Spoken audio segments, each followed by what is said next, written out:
tengah kota Mekah yang dipenuhi berhala, minuman keras, dan kesombongan, ada satu pemuda bangsawan yang justru dikenal karena rasa malunya yang luar biasa. Ia kaya, terpandang, dan dicintai kaumnya. Namun hatinya gelisah, seolah tahu bahwa kebenaran tidak mungkin lahir dari patang-patang batu yang bisu. Suatu malam, dalam perjalanan dagang yang sunyi, ia mendengar seruan misterius tentang munculnya seorang nabi bernama Ahmad.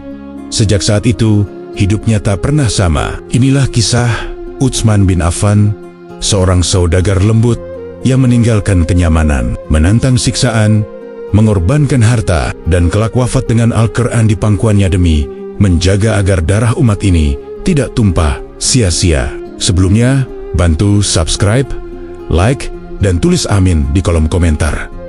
Semoga rezekinya lancar. Amin, ya robbal alamin. Mekah pada masa itu adalah kota yang hiruk-pikuk. Di sekeliling Ka'bah berdiri ratusan berhala, menjadi pusat ritual yang diwariskan turun-temurun. Di pasar-pasar, suara tawar menawar bercampur dengan sumpah palsu, minuman keras, dan perjudian yang dianggap wajar. Kehormatan diukur dari harta, keberanian dari kekerasan, dan kemuliaan dari garis keturunan. Inilah wajah masyarakat yang kelak dikenal sebagai masa jahiliyah, sebuah zaman yang keras dan nyaris tak memberi ruang bagi kejernihan hati. Di tengah suasana seperti itulah tumbuh seorang pemuda dari Bani Umayyah, kabilah bangsawan yang disegani. Namanya Utsman bin Affan. Ia lahir dalam limpahan kekayaan dan kehormatan, namun tidak satu pun dari itu membuatnya angkuh. Sejak muda, ia dikenal tenang, sopan, dan jauh dari sikap kasar yang umum ditemui di Mekah. Orang-orang mengenalnya bukan karena suara keras atau keberanian memamerkan kekuasaan, melainkan karena keteduhan sikap dan tutur katanya yang lembut. Utsman memiliki paras yang rupawan, namun ada satu sifat yang jauh lebih menonjol daripada ketampanan wajahnya, yaitu rasa malu yang sangat dalam. Ia menjaga pandangan, menjaga ucapan, dan menjaga kehormatan diri di tengah lingkungan yang nyaris tak mengenal batas. Rasa malu itu bukan kelemahan, melainkan pagar kokoh yang menuntunnya untuk selalu berpikir sebelum bertindak. Banyak orang Mekah heran melihat pemuda bangsawan yang tidak larut dalam pesta dan kebiasaan buruk kaumnya. Sebagai saudagar muda, Utsman telah membangun reputasi yang kuat. Ia mengelola kafilah dagang yang besar dan sering bepergian ke Syam. Namun, cara ia berdagang berbeda. Ia jujur dalam timbangan, menepati janji, dan enggan mengambil keuntungan dengan cara menipu. Kejujuran itu membuat namanya dipercaya,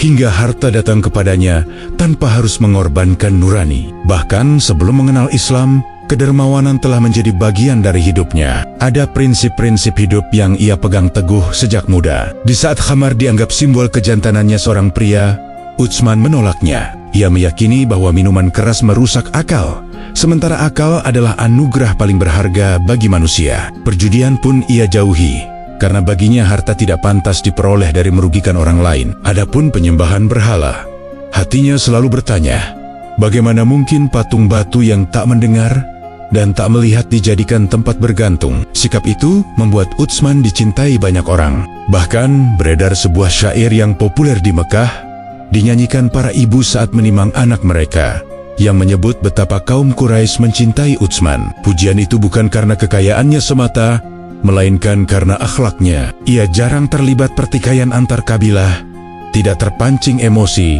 dan selalu memilih jalan damai jika memungkinkan. Namun di balik ketenangan lahiriahnya, ada pencarian batin yang tak pernah padam. Dalam perjalanan dagang, saat malam turun dan langit terbentang luas, Utsman sering merenung. Ia merasa hidup pasti memiliki tujuan yang lebih besar daripada menumpuk harta dan menjaga nama besar keluarga. Ada dahaga rohani yang belum terjawab, sebuah penantian akan cahaya yang mampu memberi makna sejati. Tanpa ia sadari, seluruh sifat mulia itu telah mempersiapkannya untuk sesuatu yang jauh lebih besar. Di kota Mekah yang perlahan mulai diguncang kabar tentang seorang nabi dari Bani Hashim, Utsman bukanlah orang yang menutup telinga. Ia mendengar, merenung, dan menimbang dengan akal sehatnya. Dan di sanalah, di titik itulah, perjalanan hidupnya akan memasuki babak yang sama sekali baru. Perjalanan dagang adalah bagian tak terpisahkan dari hidup Utsman. Ia terbiasa menempuh jarak jauh melintasi padang pasir, mengikuti irama langkah unta dan arah bintang di langit malam. Di saat orang lain menghabiskan malam dengan cerita dan tawa, Utsman lebih sering terdiam, membiarkan pikirannya berkelana. Ada banyak hal yang ia miliki di dunia ini, namun entah mengapa hatinya masih terasa kosong, seolah ada sesuatu yang belum ia temukan. Pada suatu perjalanan pulang dari Syam, ia singgah untuk beristirahat di sebuah tempat yang sunyi. Malam itu terasa berbeda. Udara begitu tenang dan langit tampak lebih dekat dari biasanya. Saat kelelahan membuat matanya terpejam, tiba-tiba sebuah suara terdengar jelas di telinganya, memecah keheningan malam. Suara itu menyeru dengan kalimat yang mengguncang jiwanya. "Wahai orang-orang yang sedang tidur, bangunlah. Sesungguhnya Ahmad telah muncul di Mekah." Utsman tersentak, jantungnya berdegup lebih kencang dari biasanya. Ia bangkit dan memandang sekeliling. Namun tak ada seorang pun di sana. Malam kembali sunyi, seakan tak pernah terjadi apa-apa. Namun, kata-kata itu terus terngiang di benaknya. Siapakah Ahmad yang dimaksud? Mengapa namanya disebut dengan nada peringatan dan ajakan untuk bangun? Sejak saat itu, rasa gelisah yang selama ini samar berubah menjadi pertanyaan yang mendesak. Sepanjang perjalanan menuju Mekah, pikiran Utsman dipenuhi perenungan. Ia mengingat kegelisahan batinnya selama ini, juga ketidakpuasannya terhadap penyembahan berhala. Suara misterius itu terasa seperti jawaban awal atas pencariannya. Meski ia belum memahami maknanya, ia tidak menceritakan peristiwa itu kepada sembarang orang. Ia memilih untuk menyimpannya hingga bertemu dengan seseorang yang ia percaya penuh. Setibanya di Mekah, langkah Utsman membawanya kepada sahabat dekatnya, Abu Bakar. Hubungan mereka bukan sekadar rekan dagang. Keduanya dikenal memiliki karakter yang serupa, sama-sama lembut, jujur, dan enggan terlibat dalam kebiasaan jahiliyah. Kepada Abu Bakar, Utsman menceritakan apa yang ia dengar di perjalanan. Tanpa menambah atau mengurangi satu kata pun, Abu Bakar mendengarkan dengan penuh perhatian. Wajahnya tidak menunjukkan keterkejutan, justru ketenangan yang seolah telah menanti momen ini. Ia menatap Utsman dan berbicara dengan nada yang tegas, namun penuh kasih. Ia mengingatkan bahwa berhala-berhala yang disembah kaum Quraisy hanyalah batu yang tidak mampu mendengar atau melihat. Kemudian ia menyampaikan kabar yang selama ini mulai berbisik di Mekah, bahwa Muhammad bin Abdullah telah diutus sebagai nabi pembawa tauhid. Kata-kata itu jatuh tepat ke dalam hati Utsman. Semua kegelisahan yang ia rasakan selama bertahan-tahan seakan menemukan penjelasannya. Ia tidak merasa asing dengan ajaran yang disampaikan Abu Bakar. Justru terasa sangat dekat, seolah sudah lama ia kenal. Benih-benih kebaikan yang tumbuh dalam dirinya sejak muda, seperti menemukan tanah yang subur. Tanpa perdebatan panjang, Utsman merasakan keyakinan yang jernih. Ia berkata dengan mantap bahwa ia ingin bertemu langsung dengan Muhammad. Tidak ada keraguan, tidak ada ketakutan akan kehilangan kedudukan atau harta. Baginya, kebenaran yang mulai ia rasakan jauh lebih berharga daripada semua itu. Malam itu menjadi titik balik yang sunyi namun menentukan. Dari sebuah suara di tengah perjalanan, Utsman kini berdiri di ambang pertemuan yang akan mengubah seluruh arah hidupnya. Dan ia belum tahu bahwa langkah kecil menuju rumah Nabi itu akan membuka pintu ujian sekaligus kemuliaan yang tak pernah ia bayangkan sebelumnya. Langkah Utsman terasa lebih ringan, namun hatinya berdebar saat ia berjalan bersama Abu Bakar menuju rumah Muhammad bin Abdullah.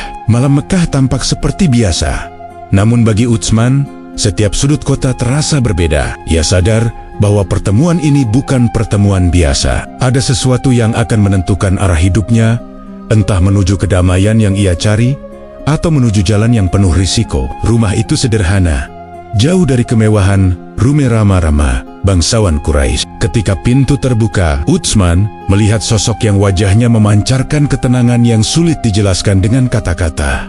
Rasulullah menyambut kedatangannya dengan senyum lembut. Tidak ada paksaan, tidak ada tekanan, hanya tatapan penuh kasih dan suara yang menenangkan, seolah berbicara langsung kepada hati yang paling dalam. Rasulullah berbicara tentang keesaan Allah, tentang kebenaran yang membebaskan manusia dari penyembahan sesama makhluk. Setiap kalimat terasa jernih dan masuk akal. Utsman mendengarkan dengan saksama, tanpa menyela. Di dalam dirinya, pertanyaan-pertanyaan lama menemukan jawabannya satu persatu. Semua kegelisahan yang selama ini ia rasakan seakan luruh dalam satu pemahaman yang utuh. Tanpa ragu, Utsman mengulurkan tangannya dan mengucapkan kalimat syahadat. Saat itulah ia resmi menjadi seorang muslim. Tidak ada sorak, tidak ada perayaan, namun di langit seakan sebuah keputusan besar telah dicatat. Ia termasuk dalam golongan orang-orang yang pertama kali memeluk Islam. Di saat kebenaran ini masih dianggap ancaman oleh masyarakat sekitarnya, keputusan itu bukanlah keputusan ringan. Utsman memahami betul konsekuensinya. Ia adalah bangsawan Bani Umayyah, kabilah yang sangat menjunjung kehormatan nenek moyang. Dengan satu kalimat iman, ia telah menantang tradisi, keluarga, dan tatanan sosial yang selama ini menopang kedudukannya. Namun anehnya, ia justru merasakan ketenangan yang belum pernah ia rasakan sebelumnya. Berita keislamannya tidak butuh waktu lama untuk menyebar. Mekah yang gemar membicarakan segala hal, segera dipenuhi bisik-bisik tentang pemuda bangsawan yang mengikuti ajaran Muhammad. Banyak yang terkejut, ada yang marah, dan tidak sedikit yang merasa dikhianati. Bagi mereka, Utsman bukan hanya seorang individu, melainkan simbol kebanggaan kabilahnya. Kemarahan paling besar datang dari dalam keluarganya sendiri. Pamannya merasa kehormatan keluarga diinjak-injak. Utsman dipanggil, diikat, dan dipaksa untuk meninggalkan keyakinan barunya. Tali kasar melilit tubuhnya, dan ancaman demi ancaman dilontarkan. Namun di tengah tekanan itu, Utsman tetap tenang. Ia tidak membalas dengan amarah, tidak pula dengan kata-kata kasar. Dalam siksaan yang menyakitkan, ia hanya mengulang satu keyakinan di dalam hati. Tubuhnya boleh terikat, namun jiwanya telah merdeka. Cahaya tauhid yang masuk ke dalam dirinya jauh lebih kuat daripada rasa sakit yang ia rasakan. Keteguhan itulah yang justru membuat para penyiksanya kehabisan daya. Akhirnya, ikatan itu dilepaskan. Bukan karena Utsman menyerah, melainkan karena kekerasan tidak mampu mengalahkan keyakinan yang dibangun di atas kebenaran. Ia keluar dari ujian pertamanya sebagai seorang muslim dengan iman yang semakin kokoh. Sejak saat itu, ia memahami bahwa jalan yang ia pilih adalah jalan pengorbanan. Dari seorang bangsawan yang disukai semua orang, Utsman bin Affan kini menjadi seorang mukmin yang siap kehilangan segalanya demi kebenaran. Dan ia belum tahu bahwa ujian ini hanyalah awal. Perjalanan yang lebih panjang,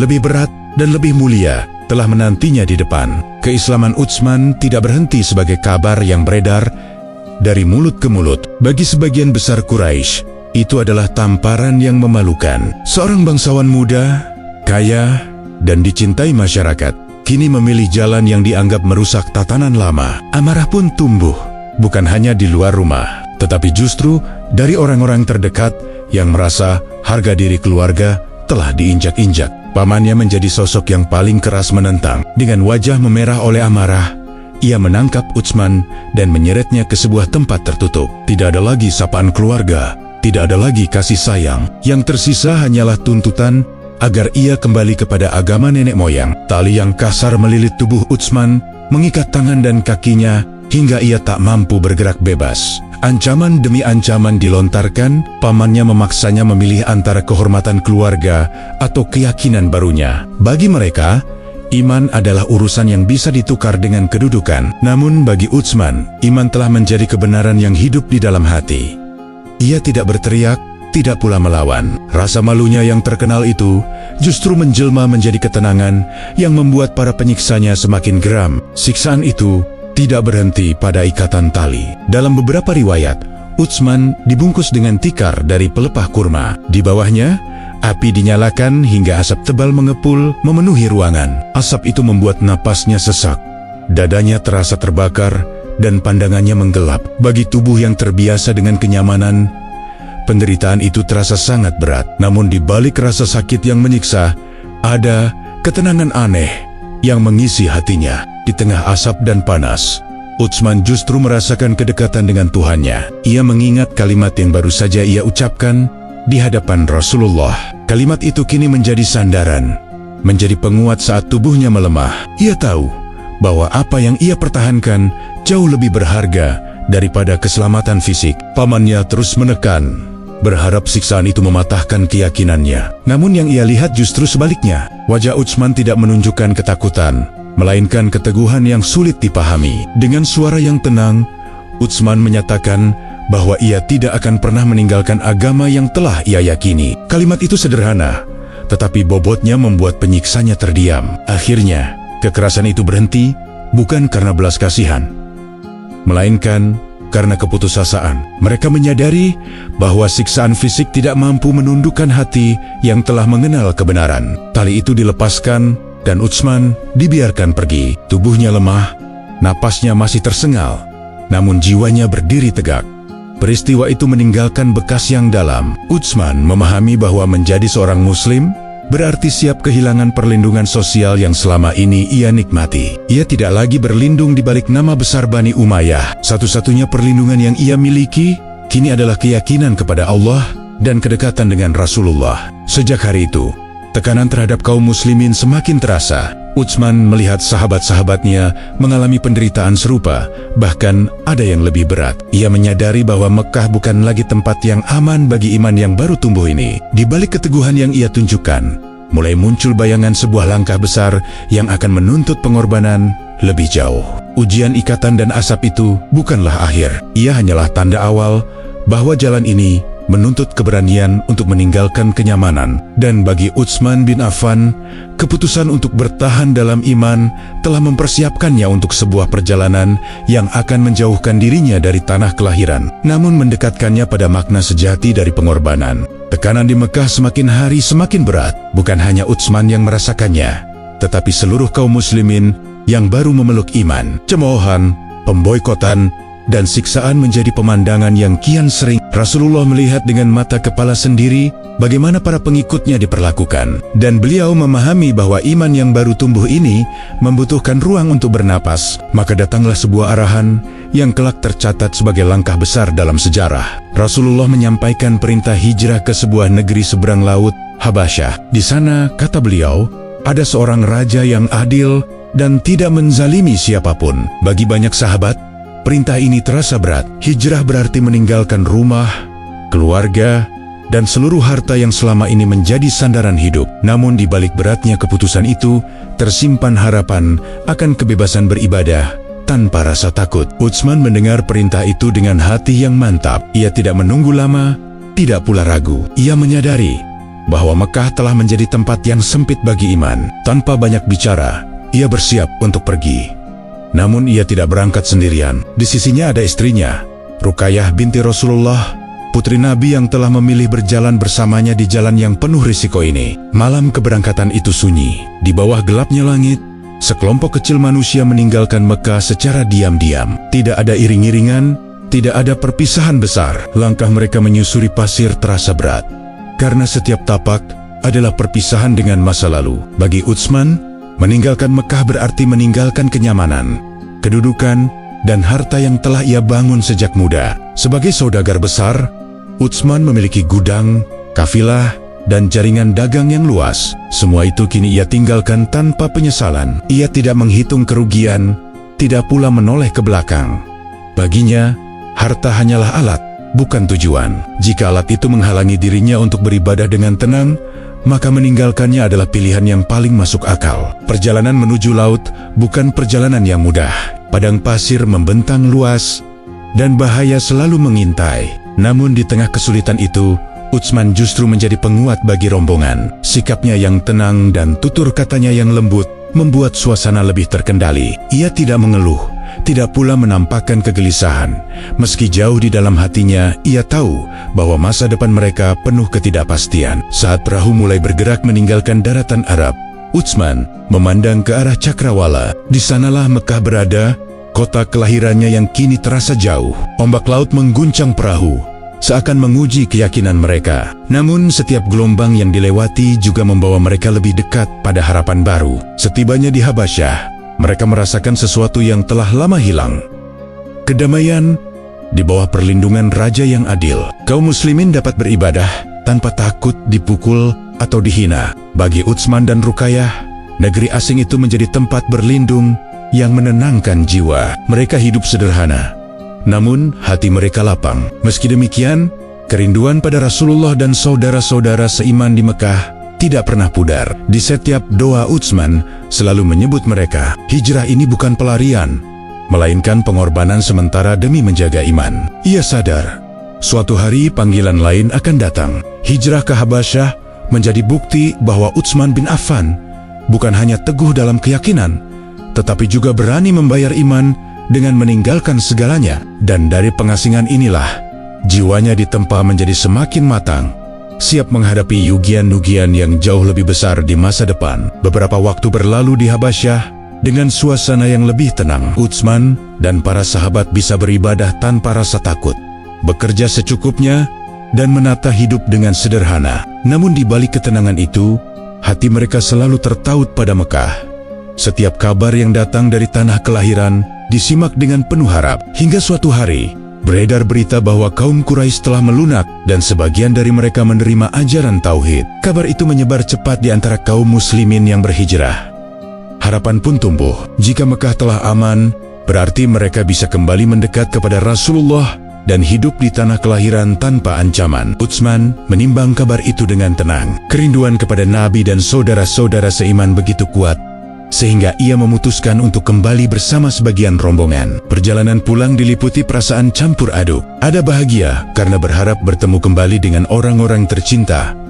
Ada pula kewaspadaan karena pengalaman pahit belum sepenuhnya hilang. Saat perahu merapat dan daratan Arab kembali terlihat, Utsman menghela napas panjang. Di sanalah Mekah, kota yang membentuk masa mudanya dan kini menjadi saksi pilihan imannya. Namun setibanya di gerbang kota, kenyataan pahit menyambut mereka. Kabar yang beredar ternyata tidak sepenuhnya benar. Mekah belum aman, tekanan terhadap kaum muslimin masih terasa, bahkan dalam beberapa hal semakin keras. Senyum yang diharapkan berubah menjadi tatapan curiga, dan bisikan kebencian kembali terdengar di sudut-sudut kota. Utsman kembali ke rumahnya dengan sikap hati-hati. Ia tidak lagi menikmati kenyamanan seperti dahulu. Setiap langkah diambil dengan pertimbangan. Setiap pertemuan dilakukan dengan kewaspadaan. Ia menyadari bahwa kembali ke Mekah bukanlah akhir dari penderitaan, melainkan jeda singkat sebelum ujian berikutnya. Di tengah situasi yang belum membaik itu, Rasulullah tetap menjadi pusat ketenangan. Dari beliaulah para sahabat mendapatkan arahan dan penguatan. Utsman melihat bagaimana kaum muslimin bertahan dengan kesabaran, meski jumlah mereka masih sedikit dan posisi mereka lemah. Ia juga menyaksikan bahwa dakwah terus berjalan meski tantangannya semakin besar. Tidak lama setelah kepulangan itu, datanglah perintah yang jauh lebih menentukan. Bukan lagi hijrah sementara, melainkan hijrah besar menuju sebuah kota bernama Yasrib. Kota itu kelak dikenal sebagai Madinah, tempat di mana umat Islam akan membangun kehidupan baru. Perintah ini terasa lebih berat, karena berarti meninggalkan Mekah untuk waktu yang belum pasti. Bagi Utsman, perintah ini datang saat ia baru saja kembali dari pengasingan. Namun ia tidak mengeluh. Ia memahami bahwa jalan iman memang menuntut kesiapan untuk terus bergerak. Mekah telah menjadi tempat penuh kenangan, tetapi bukan lagi tempat yang aman bagi pertumbuhan umat. Sebagai saudagar, Utsman memiliki banyak harta yang tertinggal di Mekah.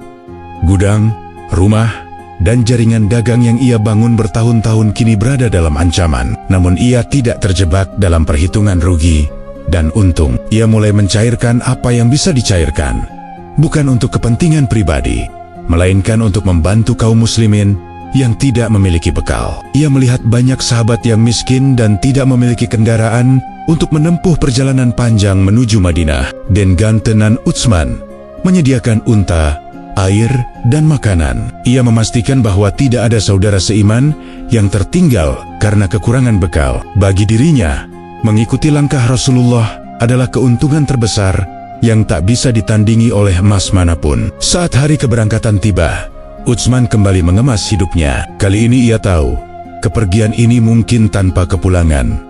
Namun hatinya mantap. Ia telah belajar bahwa rumah sejati bukanlah tempat, melainkan ketaatan. Dengan keyakinan itu, Utsman bin Affan melangkah menuju hijrah besar, membuka lembaran baru yang akan mengubah nasib umat Islam untuk selamanya. Madinah menyambut para pendatang dengan kehangatan yang tulus. Kaum Ansyar membuka pintu rumah mereka, menawarkan tempat tinggal, makanan, dan persaudaraan yang belum pernah dirasakan sebelumnya. Bagi banyak muhajirin, sambutan itu terasa seperti jawaban atas doa-doa panjang di perjalanan. Kota ini berbeda dari Mekah. Udara persaudaraannya terasa nyata, bukan sekadar janji. Rasulullah mempersaudarakan muhajirin dan Ansyar agar tidak ada yang merasa sendiri. Utsman dipersaudarakan dengan seorang Ansyar yang dikenal kaya dan berhati lapang. Dengan penuh keikhlasan, saudara barunya menawarkan separuh harta dan rumahnya. Tawaran itu bukan basa-basi. Itu adalah bukti cinta dan iman yang hidup. Namun Utsman menunduk dengan rasa malu yang menjadi ciri khasnya. Ia mengucapkan terima kasih dan mendoakan keberkahan, lalu menyampaikan satu permintaan sederhana. Ia hanya ingin ditunjukkan di mana pasar berada. Baginya, persaudaraan bukan alasan untuk bergantung. Ia menghargai kebaikan, tetapi martabat menuntutnya untuk berdiri di atas usaha sendiri. Di hadapan tawaran yang menggiurkan, ia memilih kemandirian.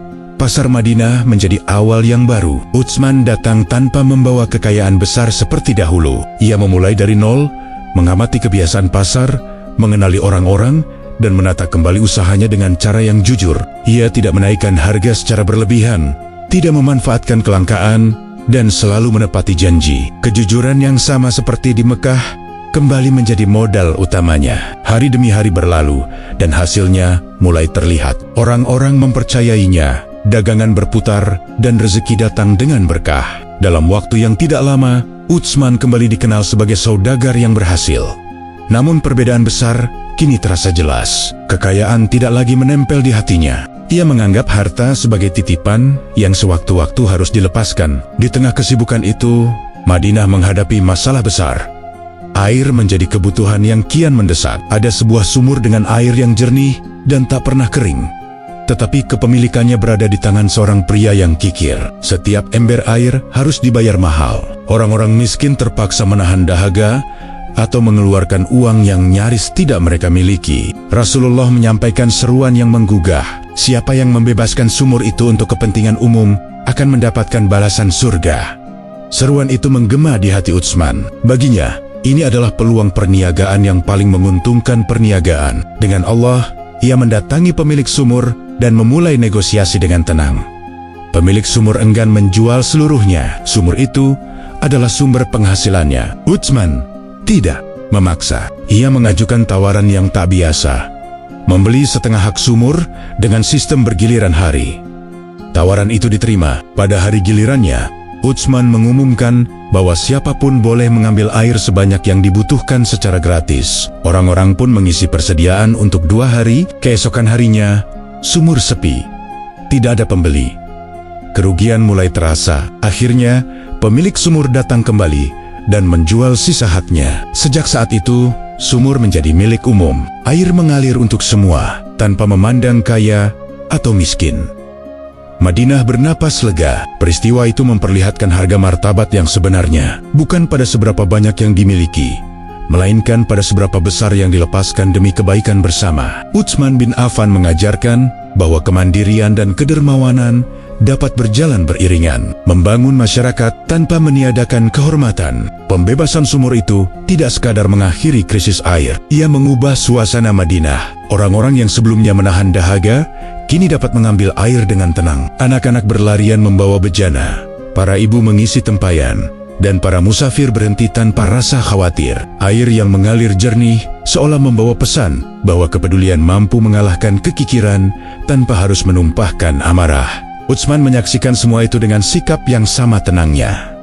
Ia tidak berdiri di tengah kerumunan untuk menerima pujian. Ia justru memilih kembali ke aktivitasnya seperti biasa. Baginya, keberhasilan itu bukan untuk dipamerkan, melainkan untuk dijaga. Harta yang telah ia keluarkan terasa kecil dibandingkan ketentraman yang kini dirasakan seluruh kota. Cara Utsman membebaskan sumur itu menjadi buah bibir. Banyak orang heran, bukan karena jumlah uang yang ia keluarkan, tetapi karena kecerdasan dan kelembutan caranya. Ia tidak memaksa pemilik sumur, tidak mempermalukannya, dan tidak menyalahkan konflik. Ia membiarkan keadaan berbicara sendiri hingga keadilan menemukan jalannya. Dari peristiwa itu, Madinah belajar bahwa kebaikan yang disertai hikmah akan bertahan lebih lama. Hari-hari berikutnya, kehidupan kota berjalan lebih stabil.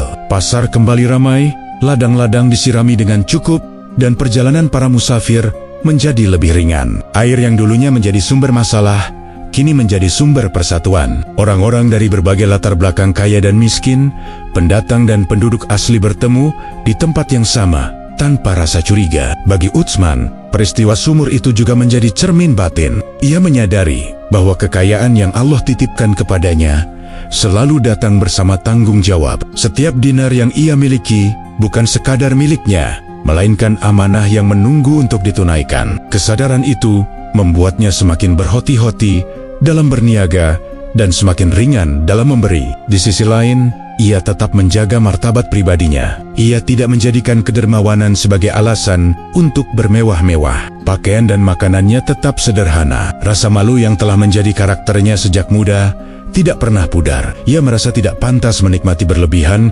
ketika ada orang lain yang membutuhkan. Rasulullah melihat peran Utsman dengan penuh penghargaan, bukan hanya karena harta yang ia keluarkan, tetapi karena keteladanan yang ia tunjukkan. Dalam diri Utsman, umat melihat contoh bahwa iman bukan hanya soal ibadah pribadi, melainkan juga keberanian mengambil tanggung jawab sosial. Dari sumur itu, lahir pelajaran tentang bagaimana sebuah keputusan bisa mengalirkan manfaat lintas generasi. Namun, di balik ketentraman yang mulai terasa, ujian lain telah menunggu.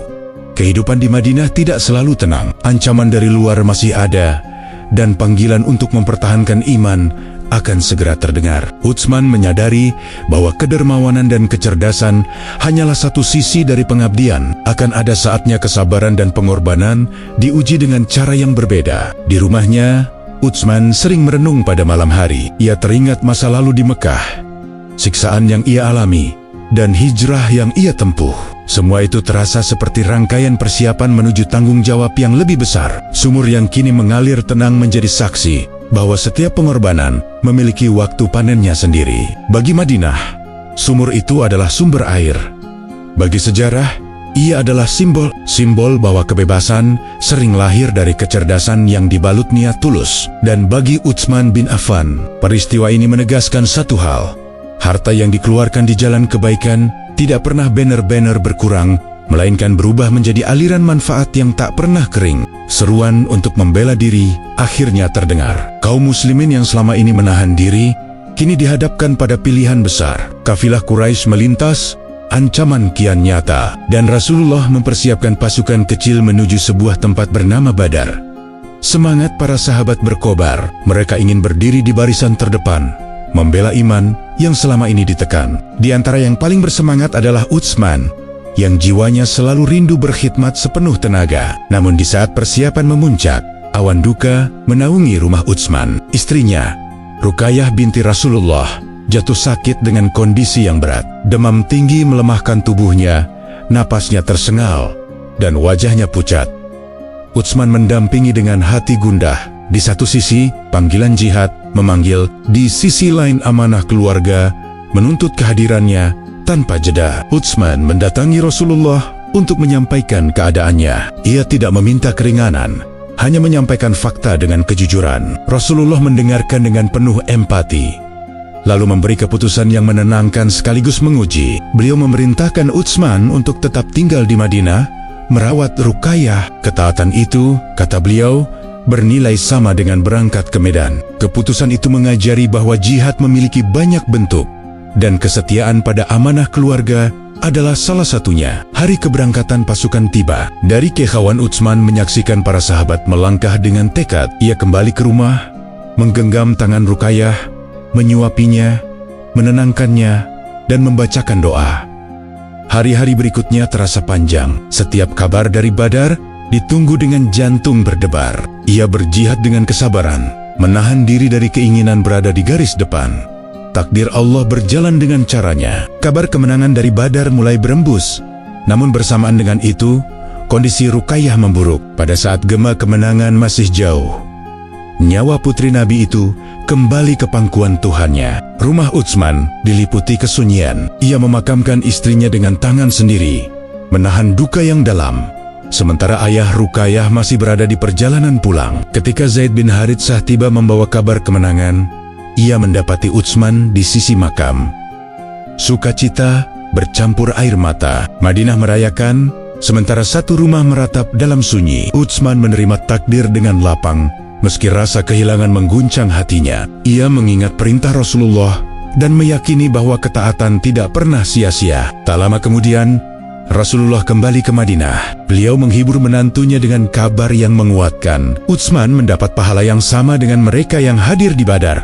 Bahkan, beliau menetapkan bagian ganimah untuknya, seolah Utsman turut mengayunkan pedang di medan. Penghargaan itu bukan sekadar pengakuan, melainkan penegasan bahwa pengabdian memiliki banyak wajah. Duka itu meninggalkan jejak. Utsman merasa ikatan kekeluargaan yang begitu ia muliakan telah berakhir. Ia khawatir kehilangan kedekatan dengan rumah Nabi, namun ia menyimpan kegelisahan itu rapat-rapat, memilih bersabar. Ia tahu rencana Allah seringkali lebih indah daripada yang dapat dibayangkan. Kisah ini mengajarkan makna jihad yang luas, merawat, menunggu, dan setia pada perintah, meski hati ingin berada di tempat lain. Dari rumah yang sunyi itu, Utsman bin Affan menapaki pengabdian tanpa pedang, sebuah kemenangan batin yang tak kalah mulia dari gemuruh Badar.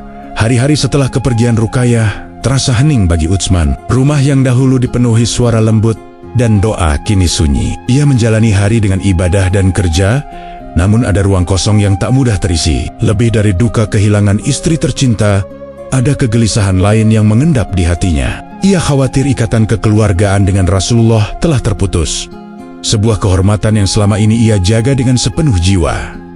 Utsman menahan perasaan itu dengan kesabaran. Ia tidak mengeluh, tidak pula menuntut penghiburan. Rasa malunya membuat ia memilih diam, menyerahkan urusan hati kepada Allah di hadapan orang lain. Ia tetap tampil tenang, namun di malam hari ia sering berdoa agar Allah memberinya kekuatan menerima ketentuannya. Ia takut kesedihan ini mengganggu pengabdiannya kepada dakwah. Rasulullah memperhatikan keadaan menantunya dengan kepekaan yang luar biasa. Beliau mengetahui betul ketulusan dan kesetiaan Utsman, serta rasa hormatnya kepada keluarga Nabi.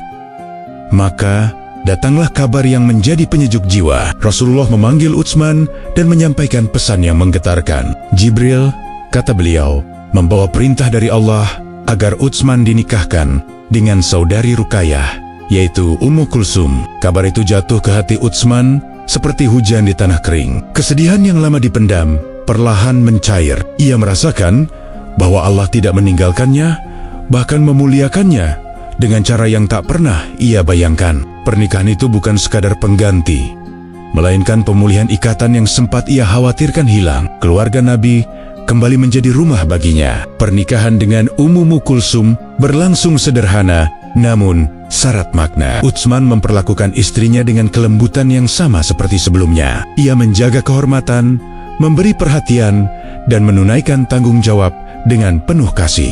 Bagi Utsman, pernikahan adalah amanah, bukan sekadar ikatan sosial. Dari rumah tangga inilah ketenangan kembali mengalir. Peristiwa ini melahirkan sebuah gelar yang unik dalam sejarah.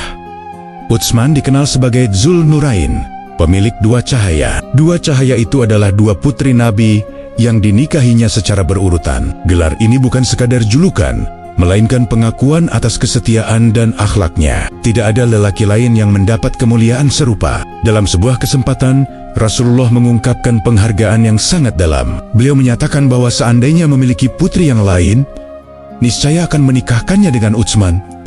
Kalimat itu menggambarkan kepercayaan yang luar biasa. Bagi Utsman, penghargaan tersebut adalah amanah untuk terus menjaga akhlak dan kesantunan, bukan alasan untuk berbangga diri. Kehidupan baru bersama Ummu Kulsum menguatkan posisi Utsman dalam barisan terdekat Rasulullah. Ia tidak hanya menjadi sahabat dan menantu, tetapi juga pilar kepercayaan dalam urusan-urusan penting. Kesantunan sikapnya membuatnya sering dipercaya untuk tugas-tugas yang menuntut kebijaksanaan dan ketenangan. Dari peristiwa ini, umat belajar bahwa kemuliaan tidak hanya lahir dari keberanian di medan, tetapi juga dari kesetiaan di rumah, memuliakan pasangan, menjaga amanah keluarga, dan bersabar dalam duka adalah bagian dari pengabdian yang tinggi nilainya. Utsman mencontohkan bahwa cinta yang benar selalu beriringan dengan tanggung jawab. Dengan ikatan yang dipulihkan dan hati yang kembali tenang, Utsman bin Affan melangkah ke fase berikutnya. Tugas-tugas besar telah menanti, menuntut diplomasi, keberanian, dan pengorbanan yang akan menguji loyalitasnya di hadapan sejarah. Tahun-tahun berlalu, dan kekuatan umat Islam di Madinah kian terasa. Namun rindu kepada Ka'bah tak pernah padam. Pada suatu masa, Rasulullah mengajak para sahabat berangkat menuju Mekah untuk menunaikan umrah. Niat mereka damai, tanpa persiapan perang. Ribuan orang bergerak dengan pakaian ihram dan hewan kurban, membawa harapan agar pintu kota kelahiran kembali terbuka bagi ibadah yang suci. Perjalanan itu terhenti di sebuah tempat bernama Hudaibiyah. kabar segera datang bahwa kaum Quraisy menutup jalan dan bersiap menghalangi. Ketegangan menguat. Di satu sisi, kaum muslimin tidak datang untuk berperang. Di sisi lain, penolakan itu berpotensi memicu bentrokan besar. Dalam situasi genting seperti ini, dibutuhkan seorang utusan yang disegani lawan, tenang dalam bicara, dan kuat dalam prinsip. Pilihan Rasulullah jatuh kepada Utsman bin Affan. Sebagai bangsawan Quraisy, ia masih memiliki hubungan dan penghormatan di Mekah. Utsman menerima amanah itu tanpa ragu. Ia melangkah masuk ke kota dengan misi yang jelas, menyampaikan bahwa kedatangan kaum muslimin adalah untuk ibadah, bukan untuk menumpahkan darah. Di Mekah, para pembesar Quraisy menyambutnya dengan sikap campur aduk. Mereka menghormatinya sebagai putra Bani Umayyah, namun curiga pada misi yang ia bawa. Dalam pertemuan-pertemuan itu, Utsman berbicara dengan bahasa yang jernih dan tegas. Ia menegaskan niat damai, menghindari provokasi, dan mengajak pada jalan yang tidak merusak kehormatan kedua pihak. Quraisy kemudian mengajukan tawaran yang tampak menggiurkan. Mereka mengizinkan Utsman untuk bertawaf sendirian di Ka'bah, sementara Rasulullah dan kaum muslimin tetap dilarang masuk. Tawaran itu menguji loyalitas. Bagi sebagian orang, kesempatan itu mungkin terasa istimewa. Namun bagi Utsman, ibadah tanpa Rasulullah bukanlah kebahagiaan. Dengan keteguhan yang mengejutkan lawan, Utsman menolak tawaran tersebut. Ia menyatakan tidak akan melakukan tawaf sebelum Rasulullah melakukannya. Penolakan itu menegaskan bahwa kesetiaan kepada Nabi berada di atas segala keistimewaan pribadi. Sikap ini membuat Quraisy geram, dan Utsman ditahan lebih lama di Mekah tanpa kejelasan. Di perkemahan Hudaybiyah, waktu berjalan tanpa kabar. Kegelisahan merambat hingga sebuah rumor beredar cepat. Utsman telah dibunuh. Kabar itu mengguncang hati para sahabat. Kesedihan berubah menjadi tekad. Rasulullah berdiri di bawah sebuah pohon dan menyeru baiat setia. Para sahabat maju satu persatu, bersumpah untuk bertahan dan berjuang jika diperlukan. Dalam momen yang menggetarkan, Rasulullah mengangkat tangan beliau sendiri dan menyatakan bahwa itu adalah baiat untuk Utsman, seolah tangan Nabi menjadi wakil bagi tangan sahabat yang tertahan di Mekah. Pengakuan itu menegaskan kedudukan Utsman yang tak terpisahkan dari barisan umat. Meski ia tidak hadir secara fisik, tak lama setelah baiat itu, Utsman akhirnya kembali dengan selamat. Ternyata ia hanya ditahan, bukan dibunuh. Kegembiraan menyelimuti perkemahan, ketegangan perlahan mereda, dan diplomasi membuka jalan bagi sebuah perjanjian damai yang kelak menjadi kunci kemenangan besar di masa depan. Peristiwa Hudaybiyah memperlihatkan wajah lain dari perjuangan, bukan pedang yang diayunkan, melainkan kesabaran dan prinsip yang dijaga. Di ambang darah, diplomasi yang jujur menyelamatkan banyak nyawa. Dari sana, umat belajar bahwa kemenangan sering lahir dari keteguhan sikap, bukan dari benturan. Utsman kembali ke Madinah dengan pelajaran yang dalam. Ia telah membuktikan loyalitas tanpa syarat dan keberanian tanpa kekerasan.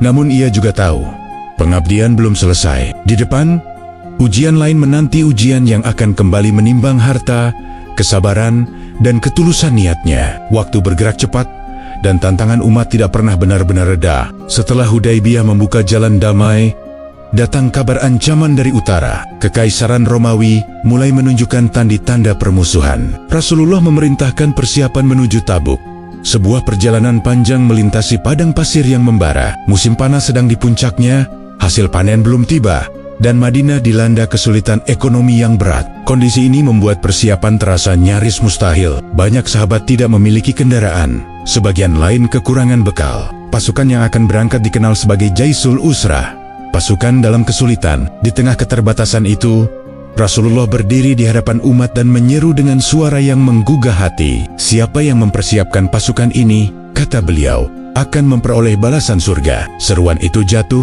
tepat ke dalam jiwa Utsman. Baginya, ini bukan sekadar ajakan berinfak, melainkan undangan langsung untuk bermuamalah dengan Allah. Ia tidak menunggu orang lain bergerak. Tanpa banyak bicara, ia pulang ke rumah dan menghitung apa yang ia miliki. Harta yang selama ini Allah titipkan kini menemukan tujuan yang paling jelas. Tak lama kemudian, Utsman kembali menghadap Rasulullah dengan membawa sesuatu yang membuat banyak orang terdiam. Ia menyerahkan 1000 dinar emas, bukan sekadar janji, melainkan harta nyata yang ia letakkan di hadapan Nabi. Namun, itu belum berhenti. Ia juga menyiapkan 300 ekor unta lengkap dengan pelana dan perlengkapannya, serta 50 ekor kuda untuk pasukan berkuda. Di saat sebagian sahabat hanya mampu membawa segenggam kurma, Utsman datang membawa logistik besar. Sumbangannya menanggung sebagian besar kebutuhan pasukan. Pemandangan itu menggetarkan. Rasulullah membolak-balikan dinar emas di pangkuannya. Wajah beliau berseri-seri penuh syukur. Dalam sebuah pernyataan yang masyhur, beliau bersabda bahwa tidak ada yang dapat membahayakan Utsman setelah apa yang ia lakukan hari itu. Kata-kata itu bukan pujian kosong, itu adalah pengakuan atas ketulusan dan besarnya pengorbanan. Namun, Utsman tidak berubah. Ia menundukkan kepala, merasa apa yang ia berikan masih kecil dibandingkan jasa Rasulullah dan pengorbanan para sahabat lainnya. Rasa malu yang menjadi ciri khasnya tetap terjaga, bahkan ketika namanya disebut-sebut sebagai penopang utama pasukan. Berkat bekal yang tersedia, pasukan Muslim dapat berangkat dengan martabat. Perjalanan menuju Tabuk tetap berat, tetapi mereka tidak berangkat dengan tangan kosong. Kehadiran logistik yang cukup menguatkan mental pasukan. Bahkan, sebelum bertemu musuh, kabar tentang kesiapan ini menyebar, membuat lawan berpikir ulang. Di Tabuk, tidak terjadi pertempuran besar seperti yang dikhawatirkan. Namun kehadiran pasukan dalam kondisi siap telah mengirim pesan yang kuat. Umat Islam kini dipandang sebagai kekuatan yang terorganisir dan berdaya. Banyak kabilah memilih berdamai, dan wilayah pengaruh Islam semakin luas tanpa pertumpahan darah. Bagi Utsman, Tabuk menegaskan satu hal: kekayaan yang digunakan di jalan kebaikan mampu menyelamatkan banyak nyawa dan menjaga kehormatan umat. Ia melihat hartanya berubah menjadi perisai, bukan hanya bagi pasukan, tetapi bagi masa depan dakwah. Kisah ini menutup satu fase penting. Dari diplomasi Hudaibiyah hingga infak Tabuk, Utsman bin Affan memperlihatkan wajah pengabdian yang utuh. Ia tidak hanya setia dengan kata, tetapi juga dengan tindakan. Dan dari Tabuk, sejarah mencatatnya sebagai pilar finansial yang menopang langkah besar umat menuju masa depan yang lebih luas. Wafatnya Rasulullah meninggalkan duka yang dalam di Madinah. Kota itu seolah kehilangan cahaya yang selama ini menuntun setiap langkah. Namun kehidupan umat tidak boleh berhenti. Tanggung jawab menjaga agama dan persatuan kini berpindah ke pundak para sahabat. Di masa kepemimpinan Abu Bakar, tantangan datang bertubi-tubi, mulai dari gejolak kemurtadan hingga kesulitan ekonomi yang menguji keteguhan iman. Utsman berdiri di sisi Abu Bakar sebagai penopang yang tenang. Ia tidak mencari panggung, tidak pula menuntut kedudukan. Pengabdiannya terwujud dalam nasihat yang jernih dan dukungan yang nyata. Ia memahami bahwa stabilitas umat membutuhkan kesabaran dan kebijaksanaan, bukan emosi. Dalam setiap keputusan besar, ia hadir sebagai suara yang menenangkan. Pada suatu masa, Madinah kembali dilanda paceklik. Tanah mengering, persediaan menipis, dan banyak keluarga merasakan lapar. Di tengah kondisi sulit itu, sebuah kafilah besar milik Utsman tiba dari Syam. Kafilah itu terdiri dari 1000 unta yang syarat dengan gandum, minyak, dan kismis. Kedatangannya segera mengundang perhatian para pedagang. Para pedagang berbandong-bandong menawarkan harga tinggi. Mereka menaikkan tawaran berlipat-lipat, berharap bisa meraup keuntungan besar di tengah krisis. Utsman mendengarkan dengan tenang. Ia tidak terburu-buru, menerima tidak pula tergiur oleh angka yang menggiurkan. Ia justru bertanya dengan sederhana, apakah ada yang bisa memberi tawaran lebih tinggi? Ketika para pedagang kebingungan, Utsman menyampaikan jawabannya. Ia mengatakan bahwa Allah telah memberinya keuntungan 10 kali lipat. Kalimat itu membuat suasana terdiam. Tidak ada manusia yang bisa menandingi balasan seperti itu. Di hadapan orang banyak, Utsman lalu menyatakan keputusan yang mengubah keadaan. Seluruh muatan kafilah itu ia sedekahkan untuk kaum fakir miskin Madinah. Keputusan itu bukan impuls sesaat. Itu lahir dari keyakinan yang matang. Utsman memahami bahwa harta yang disimpan di saat orang lain lapar tidak membawa berkah. Ia memilih melepas semuanya demi ridha Allah. 1000 unta beserta isinya dibagikan tanpa perhitungan, tanpa syarat, dan tanpa penundaan. Dampaknya terasa segera. Rumah-rumah yang sebelumnya kekurangan kembali memiliki makanan. Anak-anak tersenyum, para orang tua menghela napas lega. Madinah bernapas kembali. Dalam kesulitan, kedermawanan menjadi tali pengikat yang menjaga persaudaraan tetap utuh. Bagi Utsman, peristiwa itu bukanlah hal luar biasa. Ia telah lama memandang harta sebagai alat, bukan tujuan. Di masa Rasulullah hidup, ia telah belajar bahwa memberi adalah bentuk syukur yang paling jujur. Kini, setelah Nabi wafat, prinsip itu tidak berubah. Ia tetap menjadi orang yang sama, tenang dalam memberi, ringan dalam melepas. Abu Bakar melihat peran Utsman dengan rasa hormat yang mendalam. Ia tahu bahwa kestabilan umat tidak hanya dijaga dengan ketegasan, tetapi juga dengan keteladanan. Di saat orang-orang diliputi ketakutan, tindakan Utsman mengajarkan bahwa Allah tidak akan menyonayokan mereka yang mendahulukan kepentingan bersama. Kisah ini menandai kesinambungan karakter Utsman. Ia tidak berubah oleh zaman atau posisi. Baik ketika Rasulullah masih hidup maupun setelah wafatnya, ia tetap menjadi sumber kebaikan yang mengalir. Kedermawanannya bukan sekadar cerita, melainkan solusi nyata di saat krisis. Dari kafilah yang dilepas itu, umat belajar bahwa kepemimpinan sejati seringkali hadir tanpa sorotan. Utsman bin Affan menunjukkan bahwa memberi di masa sulit adalah pernyataan iman yang paling lantang. Dan dari Madinah yang kembali pulih, sejarah mencatat satu pelajaran abadi. Harta yang dibagikan dengan ikhlas akan kembali sebagai kekuatan yang menjaga umat tetap berdiri. Masa kepemimpinan Abu Bakar berlalu dengan ujian yang berat, namun terlewati. Tongkat amanah kemudian berpindah ke Umar bin Khattab, sosok yang dikenal tegas dan berani. Di bawah kepemimpinannya, wilayah Islam meluas pesat. Negeri-negeri baru bergabung, bangsa-bangsa berbeda memeluk Islam, dan tanggung jawab negara bertambah besar. Dalam majelis syura, Utsman selalu hadir sebagai penyeimbang tenang, santun, dan tajam dalam pertimbangan. Umar sangat menghargai pandangan Utsman. Ketika keputusan terasa keras, nasihat Utsman kerap melunakkan tanpa melemahkan prinsip. Ia membantu mengatur urusan administrasi dan keuangan negara yang kian kompleks. Meski memiliki kekayaan pribadi, Utsman tidak mencampur adukan harta negara dengan miliknya. Ia menjaga batas amanah dengan kehati-hatian yang menjadi ciri khasnya. Namun, takdir kembali bergerak. Umar terluka parah akibat serangan saat salat subuh. Menjelang wafat, ia memikirkan masa depan umat. Untuk menghindari perpecahan, Umar membentuk Dewan Syura yang terdiri dari 6 sahabat pilihan. Nama-nama itu dikenal luas karena ketakwaan dan kedekatan mereka dengan Rasulullah. Di antara mereka, Utsman termasuk yang paling disegani karena akhlak dan kebijaksanaannya. Musyawarah berlangsung ketat dan penuh kehati-hatian. Abdurrahman bin Auf dipercaya menjadi penengah. Ia mendatangi banyak pihak, mendengar suara para tokoh dan rakyat, bahkan para musafir. Dari berbagai arah, kecenderungan umat mengarah pada 2 nama besar. Setelah perenungan dan doa yang panjang, tibalah saat penentuan di Masjid Nabawi.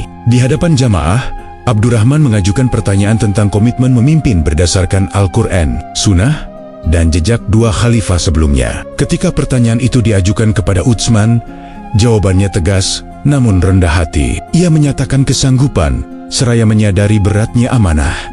Bayat pun berlangsung, takbir menggema, dan umat menyatakan kesetiaan. Dalam pidato awalnya, Utsman tidak menunjukkan kegembiraan berlebihan. Ia mengingatkan tentang dunia yang manis namun menipu, dan tanggung jawab yang menyertai kekuasaan. Gaya kepemimpinannya berbeda dari Umar.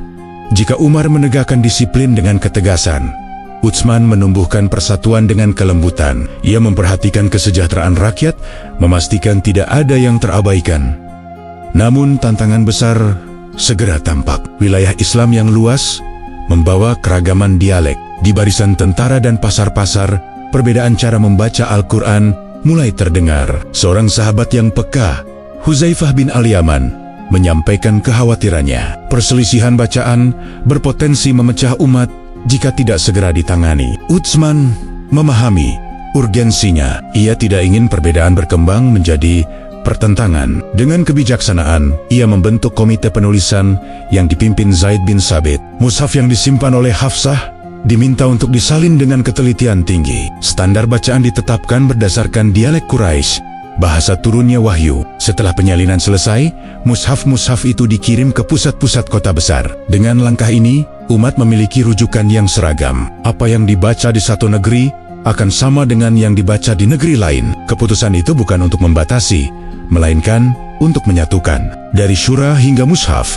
kepemimpinan Utsman menegaskan satu prinsip: persatuan dijaga dengan amanah dan kebijaksanaan. Utsman bin Affan meninggalkan jejak yang terasa hingga hari ini, sebuah upaya tenang yang menjaga kitab suci tetap satu dan umat tetap bersaudara. Masa kepemimpinan Utsman membawa perubahan yang terasa luas. Wilayah Islam tidak lagi terbatas pada daratan Arab.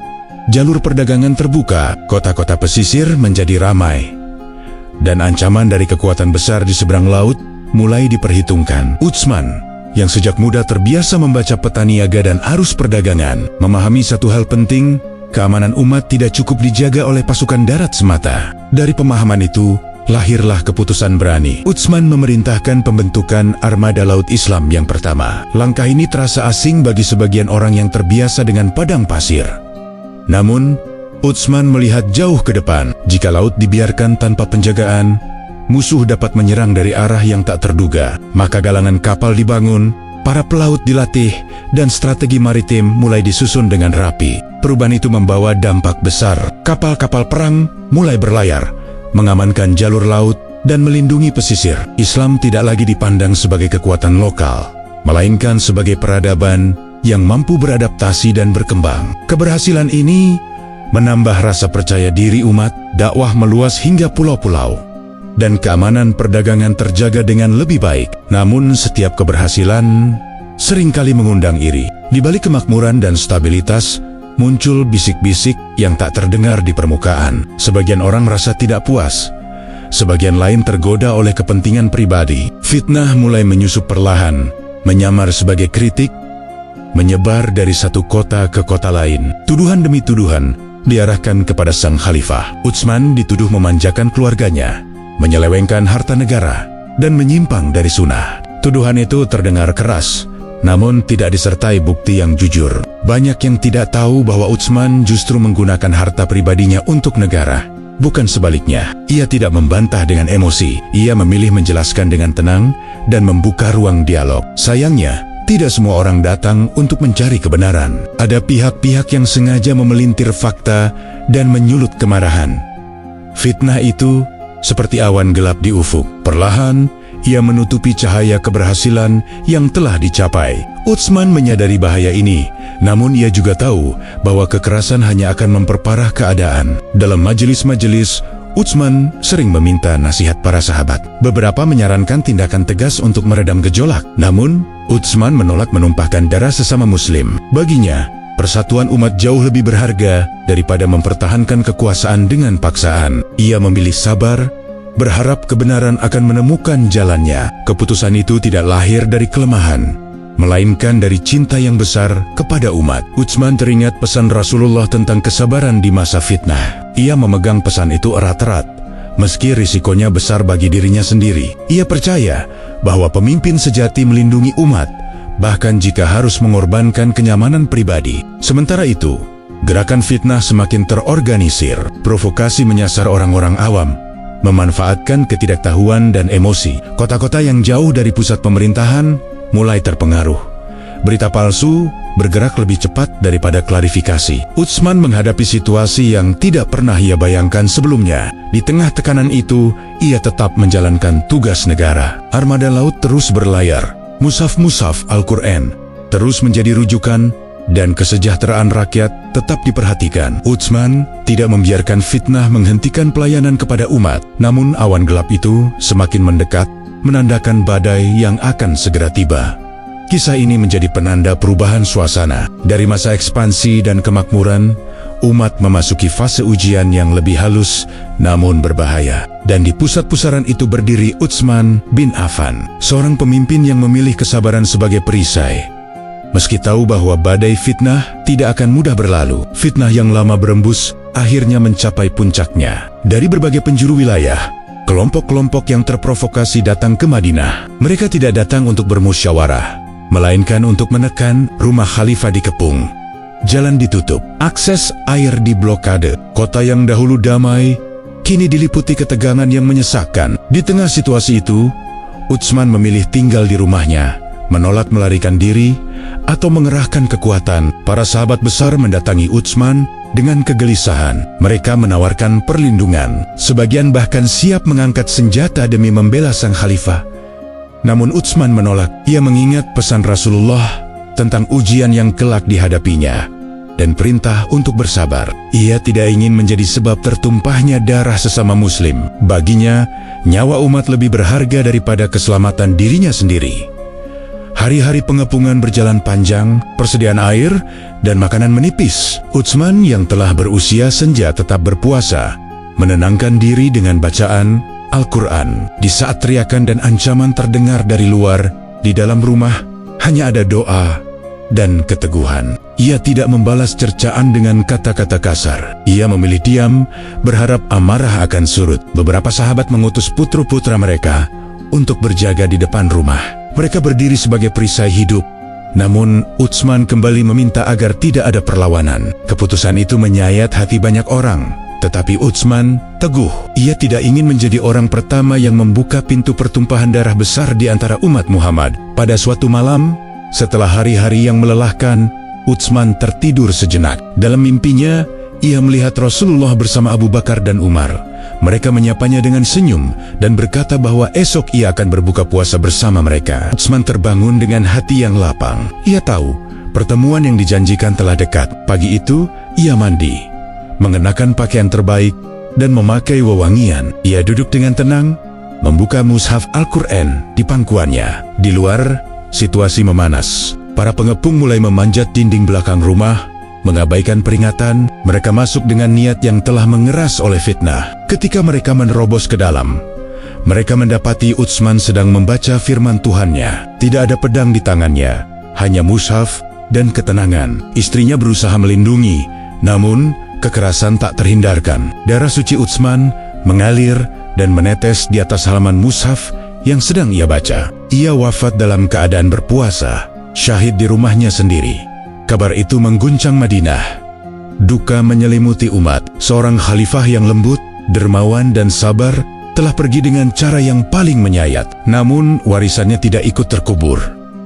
Mushaf yang ia satukan tetap menjadi pegangan umat. Sumur yang ia bebaskan tetap mengalirkan air. Sedekah jariah yang ia tanam terus menumbuhkan manfaat. Kematian Utsman menjadi cermin pahit tentang bahaya fitnah, namun sekaligus menjadi teladan agung tentang kesabaran dan pengorbanan. Ia memilih menahan diri demi mencegah pertumpahan darah yang lebih luas. Keputusan itu mahal, tetapi menyelamatkan umat dari luka yang lebih dalam. Hingga hari ini, nama Utsman bin Affan dikenang sebagai pemilik dua cahaya-cahaya iman dan cahaya pengorbanan. Ia mengajarkan bahwa kekuasaan sejati bukan pada kemampuan memaksa, melainkan pada keberanian menahan diri. Dari hidup hingga wafatnya, ia meninggalkan satu pesan abadi. Kesabaran di tengah fitnah adalah kemenangan yang paling tinggi.